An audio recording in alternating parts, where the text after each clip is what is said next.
UK टुरमा नेपाल 5 वटा म्याचमा 5 वटा जिते पनि हिजो चाहिँ स्कटल्यान्डसँग नेपाललाई चाहिँ हार बेर्नु परेको छ। बलिङको स्ट्रगलिङ र ब्याटिङको स्ट्रगलिङले गर्दा चाहिँ नेपाल चाहिँ ठुलो मार्जिनले हारेको छ र म भन्छु नेपालको हिजो दिन भएन है। धेरै जनाले भनिरहनु भएको छ यूकेमा त गली टिमसँग जितेर आएको, तर त्यस्तो कुनै पनि हैन है। तपाईहरु आफ्नो देशलाई त्यस्तो नबनुस्। हिजो तपाईहरु यदि आईपीएल पनि हेर्नुहुन्छ भने पंजाब किङ्स पनि पोइन्ट्स टेबलमा आईपीएल को टपमा भए पनि हिजो त्यति नराम्रो तरिकाले आरसीबी सँग हारेको छ र आरसीबी फाइनलमा पुगेको छ। सो क्रिकेटमा चाहिँ कुनै दिन लक हुँदैन, दिन हुँदैन, जसले गर्दा चाहिँ त्यस्तो हुन्छ।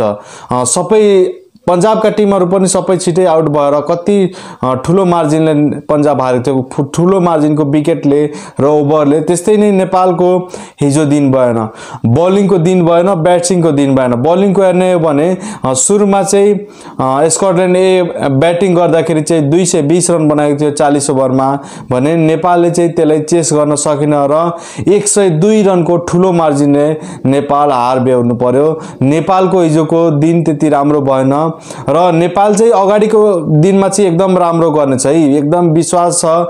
यो चाहिँ नेपालसँग कहीं न कहीं चुक भएर दिन राम्रो भएन है। म स्कोर बोर्ड चाहिँ पनि हजुरहरुले भनिदिन्छु कसले चाहिँ कति रन बनाउनु भएको थियो। सुरुमा चाहिँ के भयो भने हाम्रो मेन ओपनिङ ब्याट्सम्यान नै चल्नु भएन है।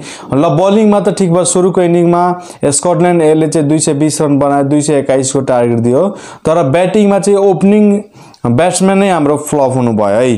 कुशल बुर्तेल चाहिँ 13 बलमा जम्मा 8 रन हान्नु भयो र अनिल कुमार शाह चाहिँ डक आउट हुनुभयो, जसले गर्दा सुरुमै चाहिँ अलिकति दबाव बन्यो हाम्रो टिममाथि। त्यसपछि चाहिँ भीम सार्कीले चाहिँ 2 रन, रोहित कुमार पौडेलले चाहिँ 26 बलमा 17 रन बनाउनु भयो।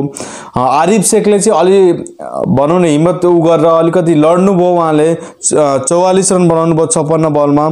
तर त्यसपछि फेरि बसिर अहमदले पनि 7 रन, गुलशन झाले 10 रन, सोमपाल कामीले 2 रन, रिजन ढकालले नन्दन यादवले 6 रन, रिजन ढकालले 4 रन र ललित राजवंशीले चाहिँ डक आउट बन्नुभयो उहाँ पनि, जसले गर्दा चाहिँ नेपाल टोटल 118 मा 29.4 ओभरमा अल आउट भयो र नेपाल चाहिँ एउटा बिग मार्जिनले 102 रनले पराजित भयो स्कटल्यान्ड ए टिमसँग।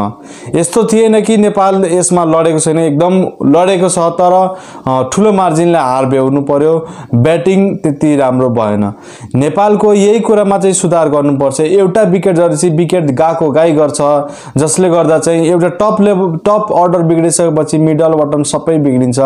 यसमा चाहिँ नेपालले अब चाहिँ आगामी दिनहरुमा ध्यान दिनुपर्छ हामीले लागे अनुसार। सो तपाईहरुले कस्तो लागेको छ? नेपालले चाहिँ सुरुमा चाहिँ एकदम चेस गर्ला जस्तो लागेको थियो, तर त्यति दिन राम्रो भएन, त्यति राम्रोसँग प्रदर्शन हुन गएन, जसले गर्दा चाहिँ नेपाल हार बेहोर्नु पर्यो र एकदम दुःख लागेको छ कि आफ्नो देश हारेको छ। 5 वटा म्याच जितेर यति खुसी भएको थियो हामी, तर लास्टमा आएर स्कटल्यान्ड ए सँग चाहिँ हारेको छ नेपाल चाहिँ। र भोलि फेरि पनि सेम टाइममा 31 तारिखको म्याच हुनेछ, फेरि स्कटल्यान्ड ए टिमसँग नै अर्को म्याच हुनेछ र त्यसमा चाहिँ हामी जितेर देखाउनु पर्छ र बलिङमा पनि सुरुदेखि भेरिएसन देखाउनु पर्छ र यदि पहिला चाहिँ हामी फिल्डिङ गरिरहेछौं भने बलिङमा पनि त्यस्तै भेरिएसन र ब्याटिङमा पनि त्यस्तै जसरी चाहिँ हामी यूकेमा गरेर त्यसरी नै गरेर चाहिँ हामीले जितेर देखाउनु पर्छ।